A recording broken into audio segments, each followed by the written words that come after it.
back. Today we have Christian Thompson on the show, a 14-year-old child basketball prodigy, really slated to be one of the next up-and-coming guys that started locally but grew nationally in the game of basketball. Very promising career ahead of him that was cut short by an injury to his spinal cord that left him paralyzed. Me and Christian sat down and spoke after 25 years after of the accident, right? And we just went through his pain, his shock throughout the process, his trying to understand and navigate what has happened to him, to where basketball was just taken from him, at a short age, in the summer of him about to transfer to Camden High School. So it was with all these different emotions, the whys, the okay, how do I recover from this after the fact? And now he's at a point of how does he pour into the next generation?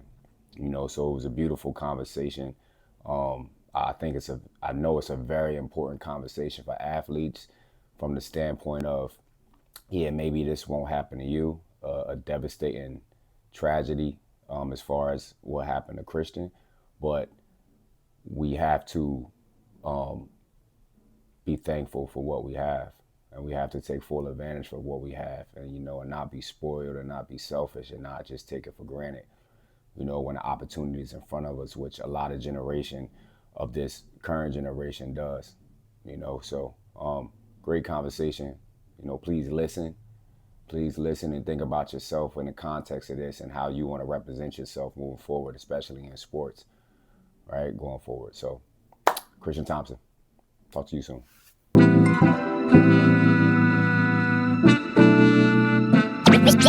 Because, this is my truth, you know what I mean? And at the least, you gotta respect that.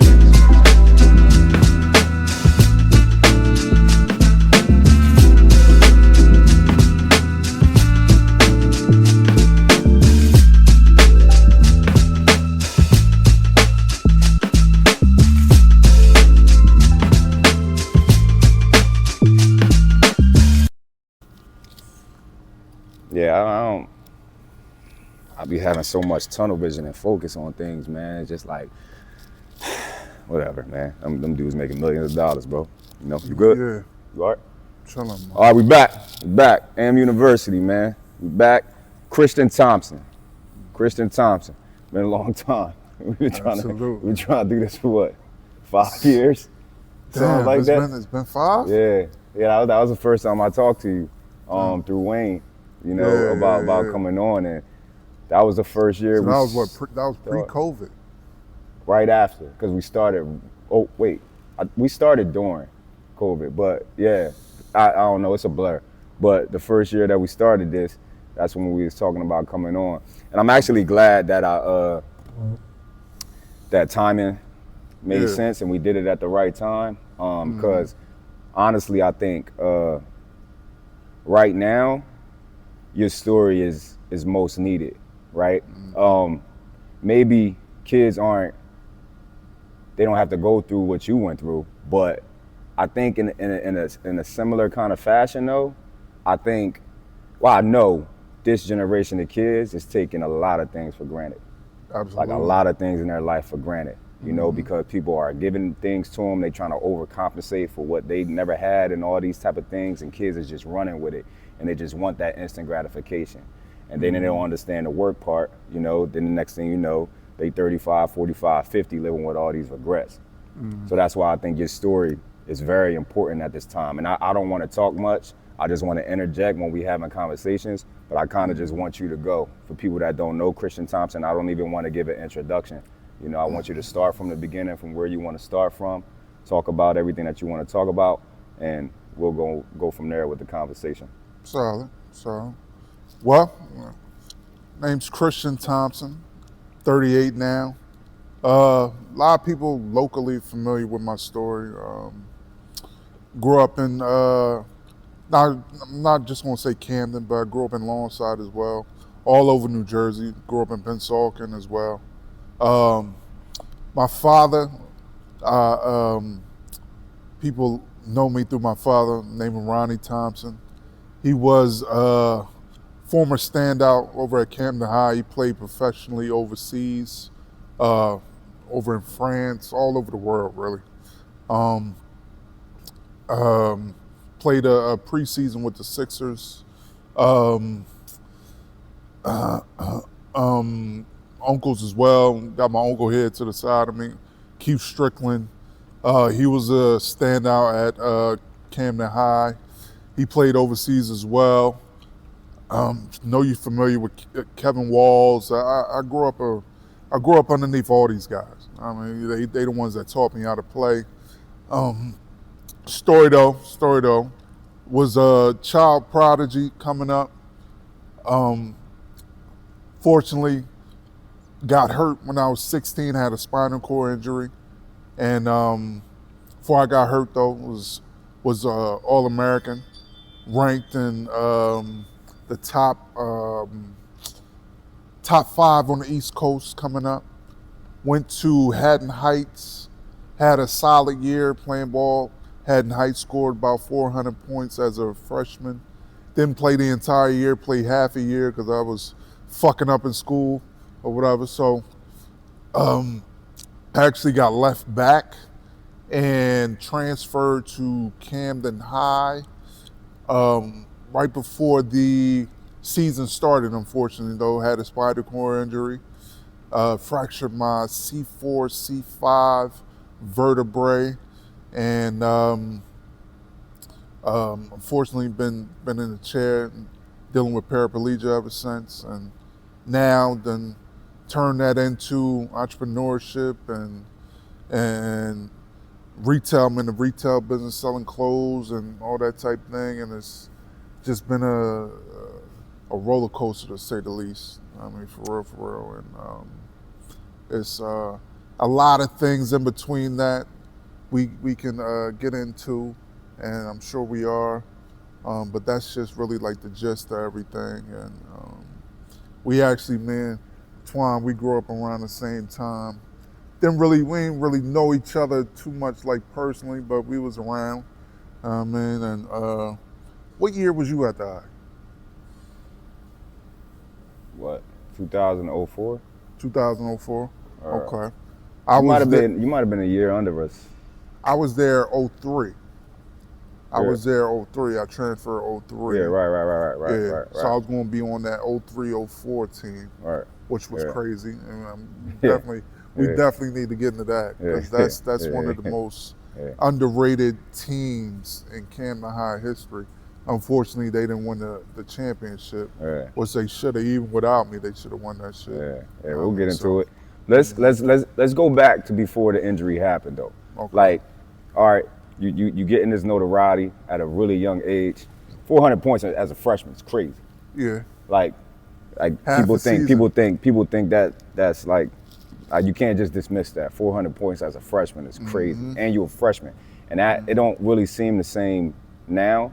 But back then, it wasn't. You don't play as a freshman, let alone score, let alone be productive. Like anybody that played as a freshman, they was like, well, who that guy? It just wasn't a thing. You had to wait your turn, right? So you're getting all this notoriety and things. By the way, a JV jersey, I don't know what a JV jersey is.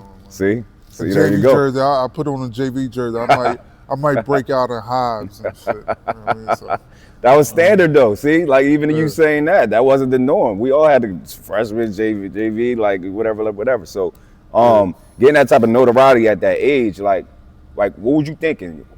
And I'm saying that because kids think these things never gonna stop. Like this gonna be forever. I'm about to do this for the next 50 years. It's gonna be like this every single day the rest of my life. This life currently that I have. Whatever you're doing in life right now, right? Like so a 14-year-old freshman, what was your mindset during that present moment when all these blessings was coming to you through the game of basketball? Well, if I can, I want to go back before that. All right. I mean, so growing up around, I got my cousins here. They know, they was there. My cousin Keith, Brahim, I mean, they know.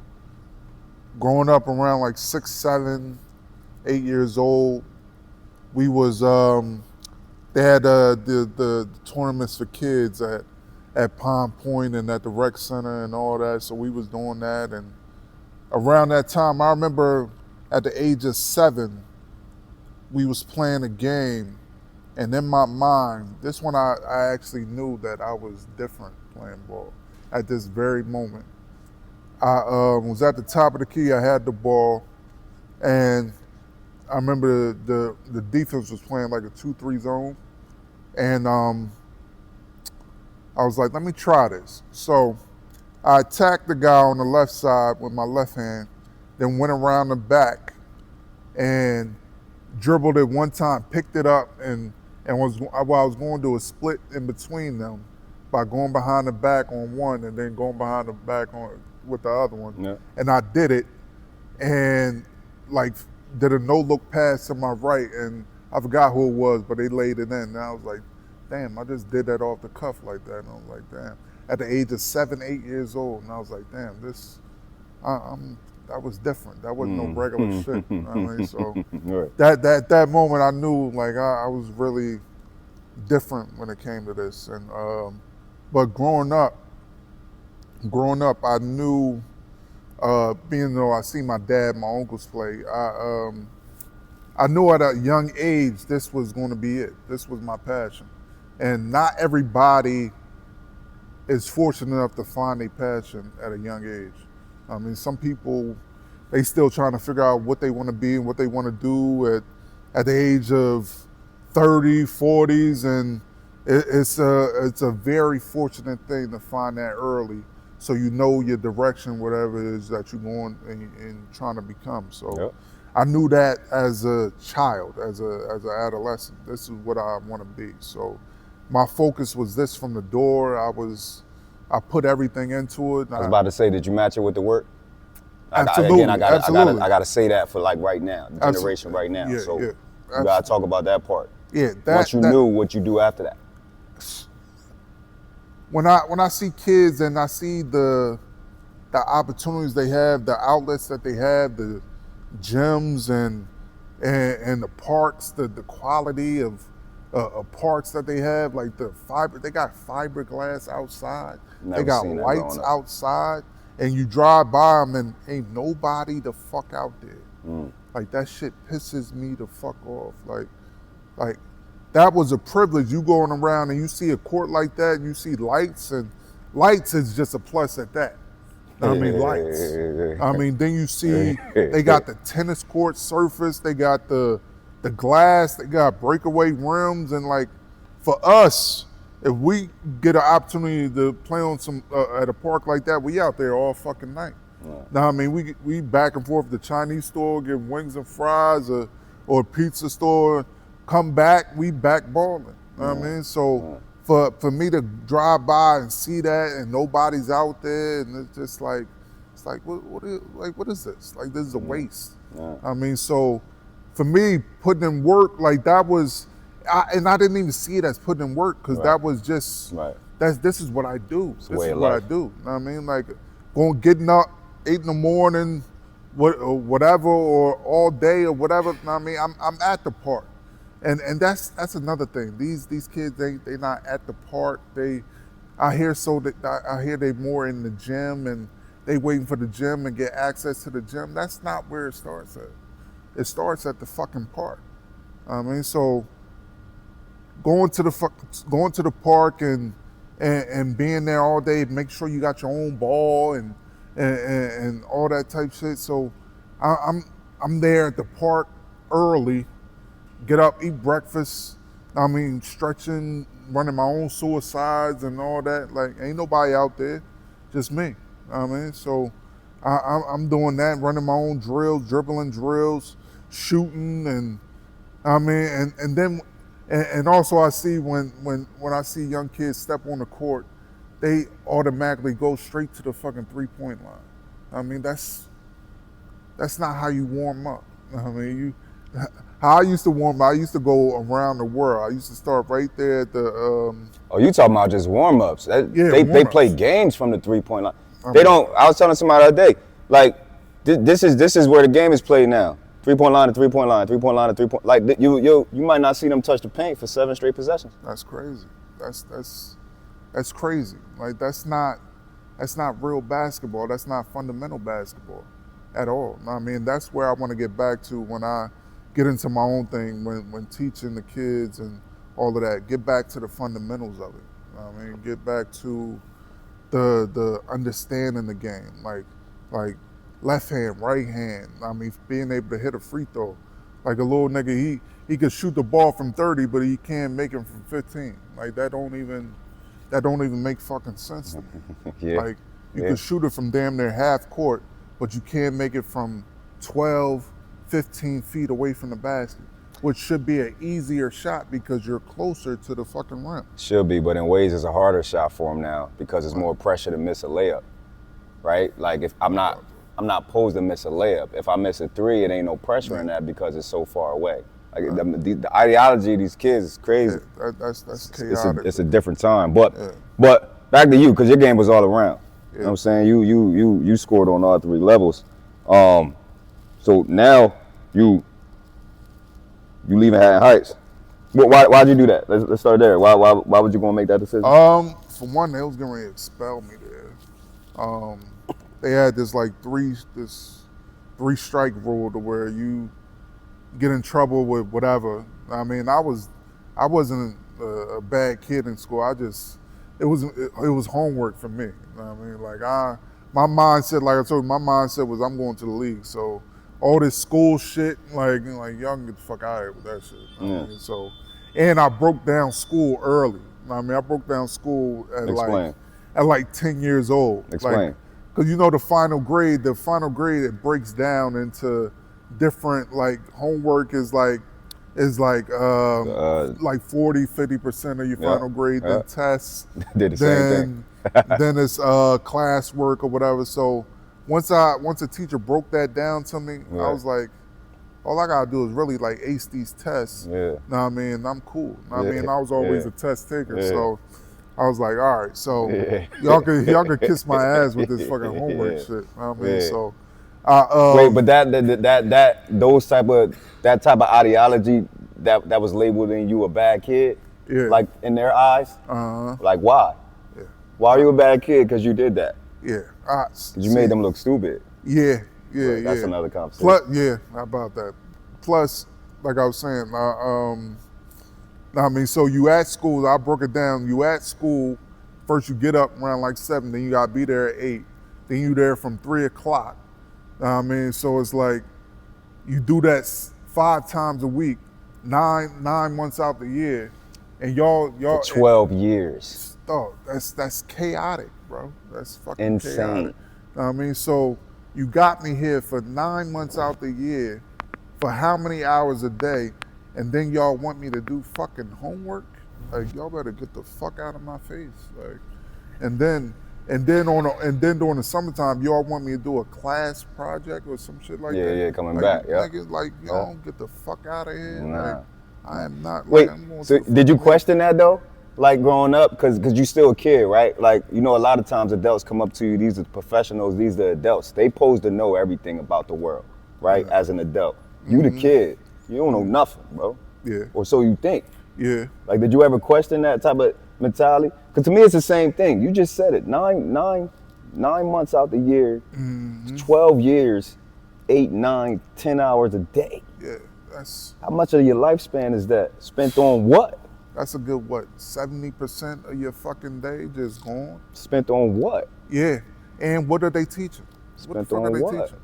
All that stuff, like, besides math, and at a certain level of math, like, cause you don't Never gonna need see it in the again. fucking world. Never You know gonna what I see it mean? again. Like, all that trigonometry and all that shit, not unless if you're gonna be an architect, like, that shit don't fucking matter. So I questioned it to myself. I didn't question it to adults because I grew up to where, like, you stay in a child's place. I mean, so I'd never questioned with my parents and all that. I just did my thing.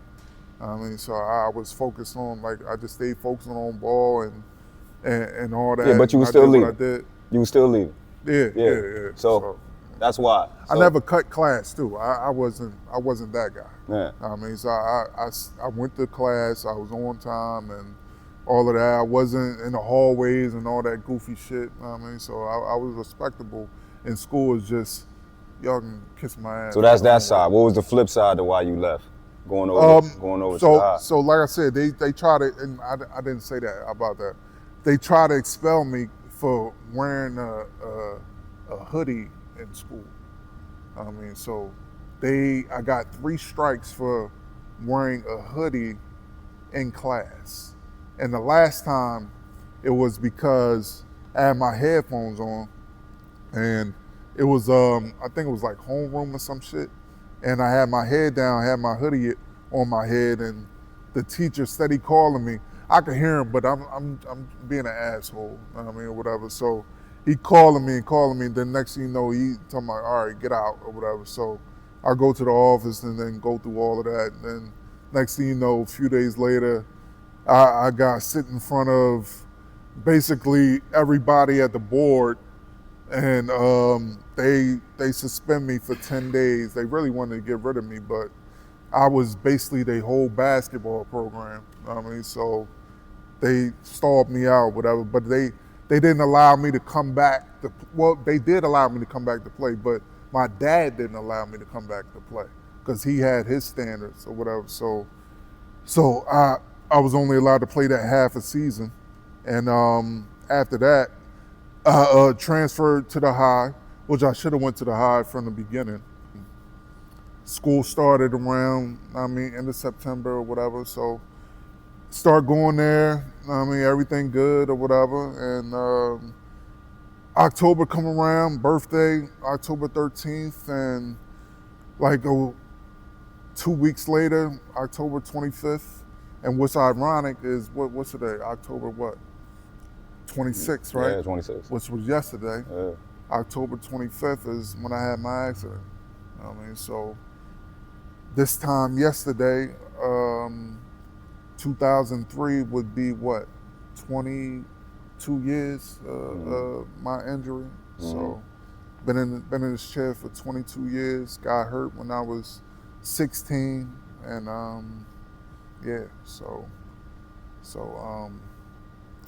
it's.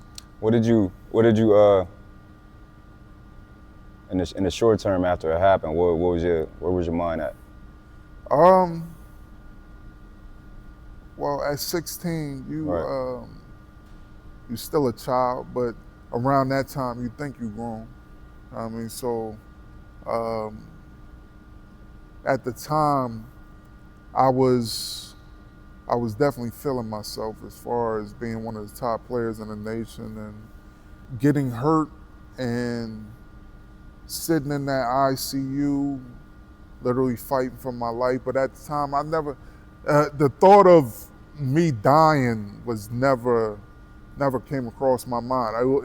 My thought process was, it was always, all right, this is the process I gotta go through to get back. Okay, so in the ICU, all right, I'm on a ventilator, all right, and my lungs kept collapsing, so I had to get I forgot the name of the procedure to get the mucus out of my lungs. So I had to do that twice, and I didn't know how close to death I actually was till later on when my parents told me, and literally almost died twice. Wasn't aware of it and all that. So I'm just going through the process and like, all right, this is what I gotta do. Had to get a trach put in so I could breathe.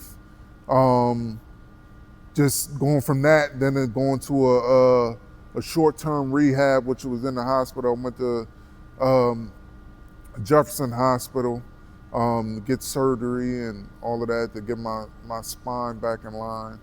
And like I said, went to the rehab and did a little bit of rehab, then went from there to a full-fledged rehab in McGee. And like I said, the whole time is like, all right, this is the process I gotta go through to get back on my feet, get back to where I was and all of that type thing. So I'm just going through the process, going through whatever it whatever it is I gotta go through to get back on my feet and all of that type thing. And having progress and having setbacks and all of that, and it I'm still thinking, all right, I'm gonna get back. You know what I mean? So, and at the time, '03, Camden High, they having didn't they have damn near undefeated season at that time? No, man. Nah, it was a weird time. It was extremely, like you said, it was extremely talented team, and you would have made it even more talented. It didn't have a problem talent-wise being the best team in the state, but it wasn't a team though either. No. Nah. I played Derek Character that went to the Lakers. Yeah. You know, we lost to them. Yeah. We lost a few games, man, that year. Yeah. We lost a few games that year. Because at that time, I wasn't tapped in, and people wasn't. Excuse me. Only thing that I remember about that season, you guys came up to the hospital and saw me, Coach Turner. He brought my jersey up there and all that type thing. But besides that, that was the only information I got about the season and all that. And then when y'all lost in the championship, so it was a weird year, bro. We ain't make it to the championship. We lost in the state semis at Winslow. I don't even remember who it was against. We ain't make it to no championship. I mean, sectionals, you gotta win a sectional at Camden High. That's regular. Yeah. But we lost in the state semis. That was a weird year. Now you got me thinking about it. It was a weird year all around. But go ahead. That '03, that era, that's a whole conversation in itself that I really think we should have and get other guys on like Foster and Dave Foster. Yeah. Man. Foster, Shamari. Who else was on that team? Dwight Cass, Kevin Payton. Yeah. Murray was a sophomore. Yes. Wayne, obviously. Byron Sellers, solid. He was just a solid senior. Yeah, I mean, you're right. I actually would love to hear everybody's perspective. Yeah, that would be dope if we can get everybody here at one time. So that'd definitely be dope. But that's like I said, a whole nother episode. Yeah. But you were still going through the process, thinking that everything was. I'm gonna just fight through this like anything else. Yeah. Still thinking about it, and actually hoping can get back for the final for next year to get back in school and get back to it and all of that, because I was having progress in rehab or whatever, and just my mindset is like I'm going to get back on my feet. I mean, so it's like that wasn't even a question.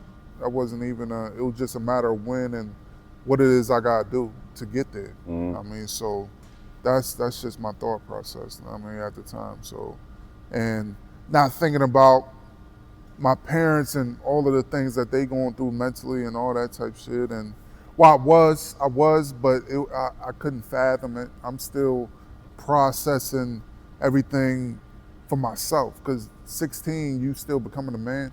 I mean, so I'm going through that and still trying to understand how to become a man and all of that type thing. So now I go from being one of the top players in the nation to sitting in a nursing home in a 12-by-8 room, not being able to move. I mean, so go from that and to that in a matter of several months. And it's just like, it took years to process, for real. I mean, so I went into a depression where I'm smoking and drinking heavy every single chance I get, and it's just trying to just take the edge off of life. I mean, it was just so much going on in my mind and my spirit, to where I'm just I couldn't even explain. I mean, so it actually now, like I said, I'm just turned 38. I'm just now getting over that, or getting to the what now, just probably like 3, 4, 5 years ago. You still fighting? Yeah. Still fighting, but my mind is off of that. Right, now. right. I mean, my you made mind a choice is off with of your that. brain. To keep fighting. It ain't no different than how you was when you was playing. Yeah. You made a choice. Because I'm hearing you talk, right? the way that you said you went through the depression and things like that, I don't see no different than regular human beings right now. Like, I think everybody's in a depression. Yeah, Everybody trying to find that fix every single day to be happy because they don't enjoy their life. They made bad decisions or they don't want to fight. Nobody want to fight no more. Yeah, Everybody like, all right, this life ain't that bad. I don't love it. I don't even really like it, but it ain't that bad, but I'm miserable every day. But I'm making a choice. That's the part that nobody talk about. You making a choice to have that life. You don't want to swing no more. You don't want to fight. Yeah. Heard Tupac say on the Kendrick album, whatever like that, he said when you get 30 years old, you don't want to fight no more. That's You got all that energy as kids, but when you get old, you got responsibilities, you got kids, you got mortgages, car payments, and things like that. It was like, I don't think I have an option to fight no more, because then I might possibly lose all this, and that's not an option. So I'm not going for my dreams and things no more. That's what I hear. I hear you making that decision now in life. You just choosing to fight. I never, and still, it was never plan B for me. It was always plan A. Like getting back to, getting on my, even after I got hurt, getting back on my feet, I'm get back on my feet and I'm gonna get to the league. I mean, that was always the mindset. I mean, it was nothing other than that. I mean, now I'm actually, being as though I developed and learned the retail business and got into selling clothes and all that type thing, that wasn't even a thought, me possibly selling clothes and having my own business or anything like that. I couldn't even think that far. I didn't even know I had that in me, to be honest. I mean, so, but the pressure of life, the pressure that you put on yourself, and I mean, you never know what that brings out of you. I mean, so that pressure was a good thing. People leaving, family, so-called family, friends, broads and all that, them leaving and turning their back on me. I can't even count how many people turn their back on me. I mean, I stopped counting. I stopped caring. I mean, I had to stop caring for my own sanity. My own sanity. Motherfuckers calling me, talking about, yeah, we're gonna pull up on you and all that type shit, and them expecting me to be sitting on the edge of my seat waiting for them to pull up, even though, don't get me wrong, I love to see niggas. I love for you to pull up on me, but at one point I gave a damn, but at another point, after years of hearing that and all of that, it was like, yo, bro, I'm not sitting here like a fucking stepchild waiting for you to pull up on me and we kick it and all that type shit. I don't give a fuck, bro. Like, if you pull up, you pull up. If you don't, you don't. I mean, like, it would be good to see you, but dog, like, what do you think I'm doing? Just sitting in the fucking room, just sitting here dying? Like, and I can't lie, at one point I was doing that, just sitting in the room, just existing, waiting on a motherfucking nurse to pull up with a motherfucking tray of food or somebody to call me to go smoke and get high or something like that. I was at that point, don't get me wrong, but at the realizing and looking in the fucking mirror and realizing, like, yo, you still him, bro. Do this and all that. I mean, we still, you know what I mean? Like, they really brought me back, man. Like, some of the nurses, I mean, seeing me and like checking for me and showing me love and all that, like that brought my spirits back, because the fire and the confidence wasn't there. Like, it was dwindling. It really was. And for them to be sent, 'cause I really think they were sent by God to do that. 100%. Like, they really was. Ain't no question. To remind me, like, yo, you still him, bro. Ain't no like, question. You still Bull, you still Snaz, you still Chris, you still that same guy, you still that Wolf. You know what I mean? So I needed that. I mean, to get me, if I didn't have that, ain't no question, I probably died years ago, bro. Man. Like, I guarantee that, because I've been around so much death, so many people that lost that fire that you're talking about, to where they had a disorder or some injury or something like that happened to them, and now they wind up in a nursing home, and they they lost hope and they just existing, and their family just turned their back on them, and they lost everything, lost their job, lost their ability to move, and they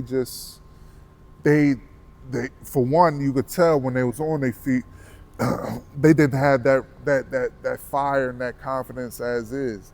I mean, so being as though they dealing with this physical, whatever they was going through physically, whether it be an injury or something like that got them in a chair or got them in a nursing home or in the hospital, you could tell that fire is no longer there.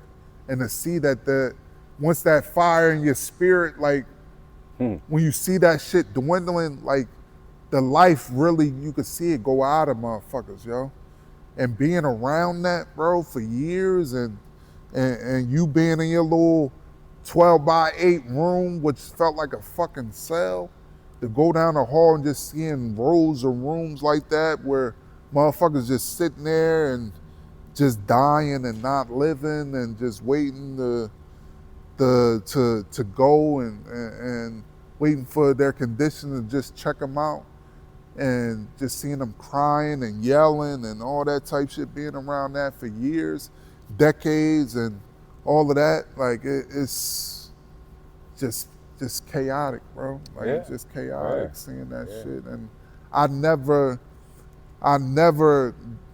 allowed myself to lose that fire to where I was at that point, bro. Like I'm too much, and people know me. People know my fucking personality. You know what I mean? Like I'm too much of my personality, and my nuts won't allow me to do that, bro.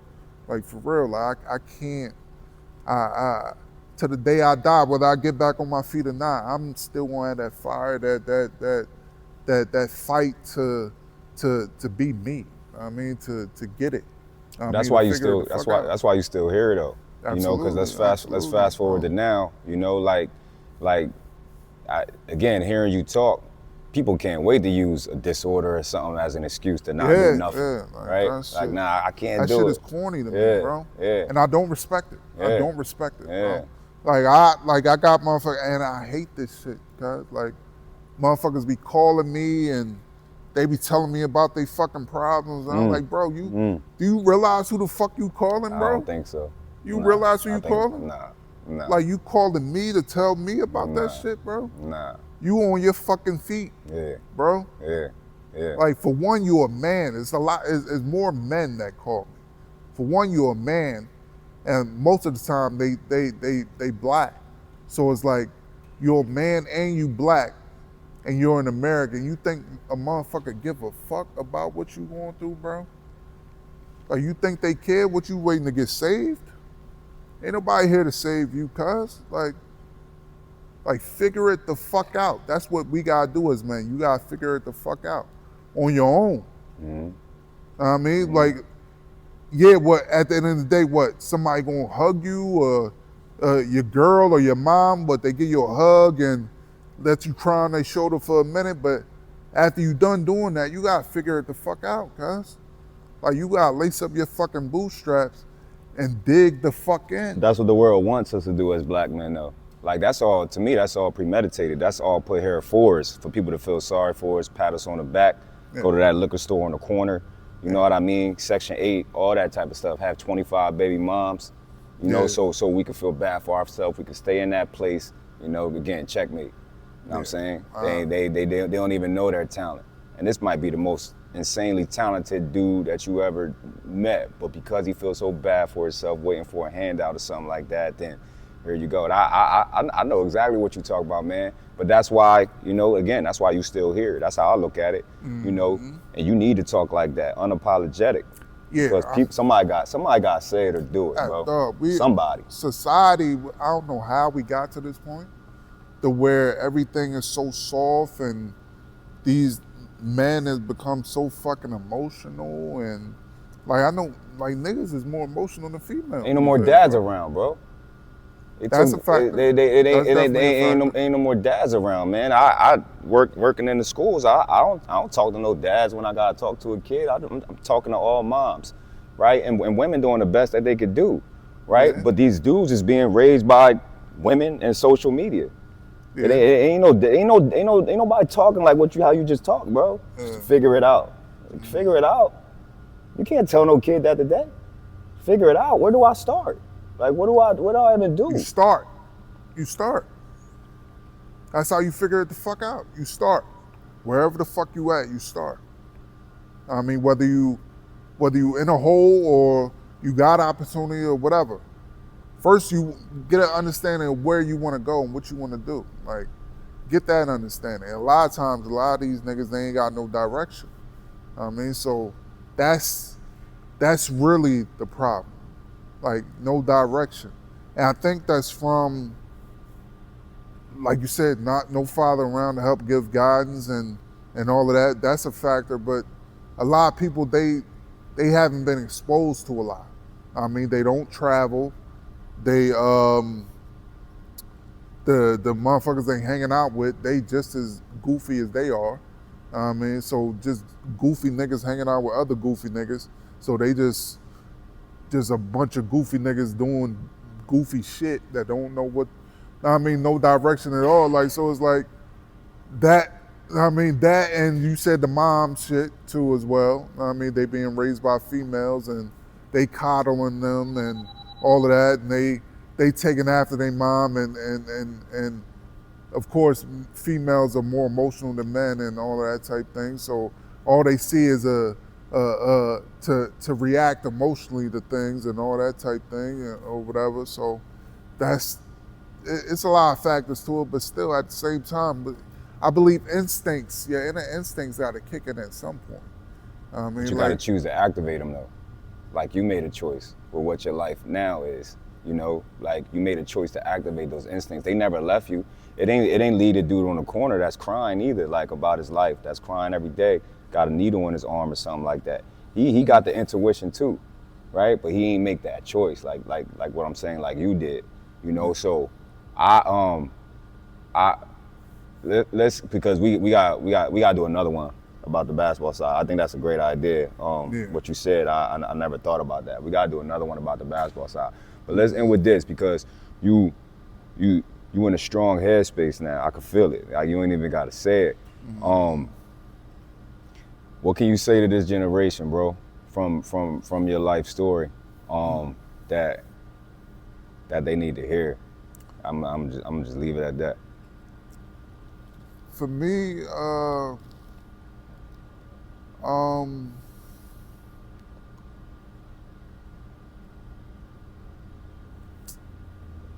see, it's a lot. It's really a lot. And I've done some motivational speaking in the years past. I want to get back to that. I want to get back to the basketball thing where I'm teaching and all of that type thing. But what I tell people, because the man is on the court. The man is on the court. They try to separate the man from the player. Yeah, dude's got a lot of talent, like, and all of that, but at the end of the day, what type of character do we got? Like, because that's going to show up on the court or whatever. So depending on the kid and where they at and their character is how they're going to be. But like I said, kids though, where they at in general, being so emotional and all of that type thing, and it's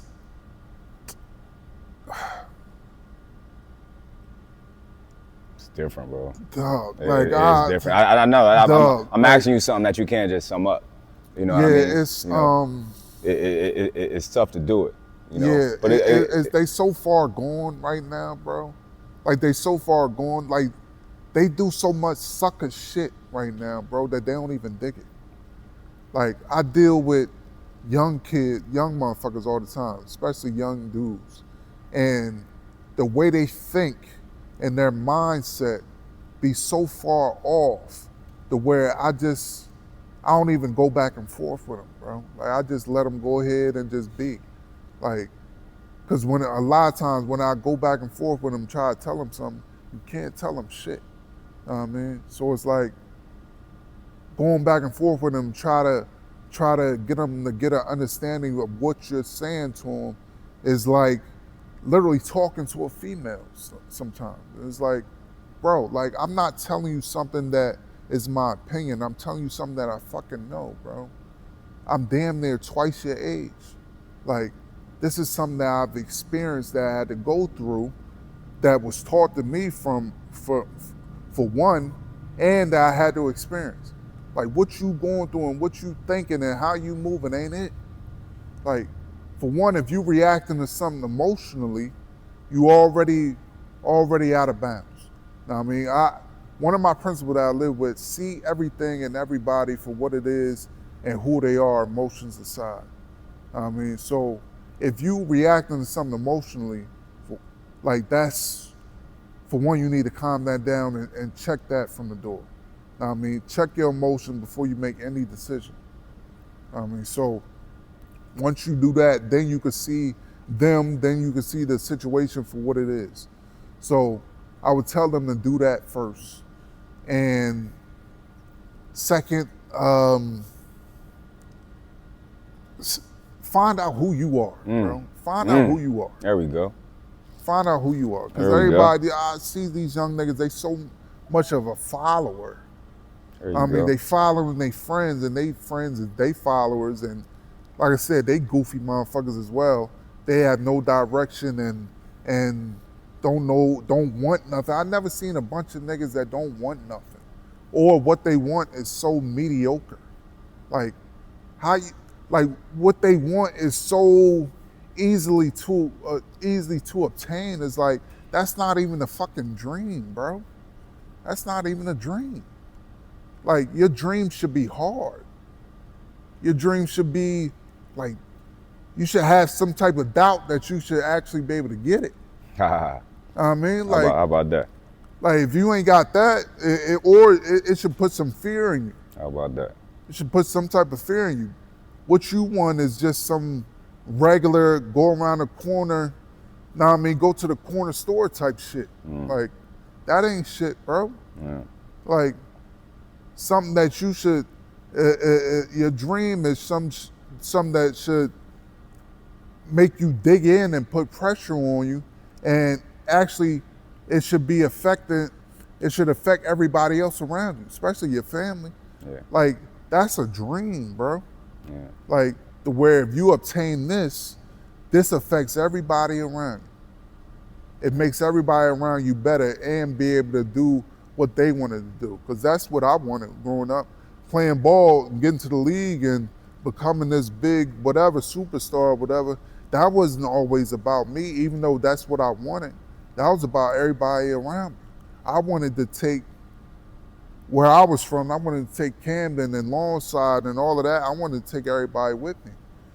I mean, like, I wanted to take my family with me. I wanted to do it for Ronnie Thompson. I wanted to do it for Laverne Coffey and my sister and my cousins and all of that. Like, I wanted that shit for them. I mean, like, we going to the league. We going to be up. I'm going to have millions so we can have whatever that y'all need, though, so y'all can do whatever it is that y'all want to do. I want to make life easier for y'all.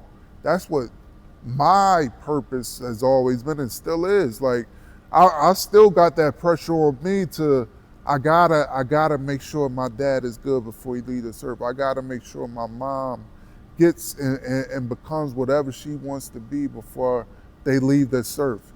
Even now, after getting hurt, like, that's still on me. I still feel that pressure. I still think that that's my responsibility. I mean, like, it may be not true, but it's true to me. I mean, even though I'm the youngest son, like, I still feel like, As a man. Yeah, it don't matter. As a man. I mean, Right. like, that's my job, to make sure that they feel that make sure they don't gotta worry another day in their life, to make sure my dad ain't gotta work and all that type shit. I mean, I still got to fulfill that promise. So it's Look, that's where I'm at with it, brother. Like, we're gonna do a part two, man. We're gonna do a part two. Absolutely. And get more diving more into that Yeah. other aspect. I don't know who we can have in the room or not. but we gonna do that. All right, Christian Thompson, man. Yeah. Pleasure, bro. Yeah. Appreciate it. Yeah, I don't. How long was that?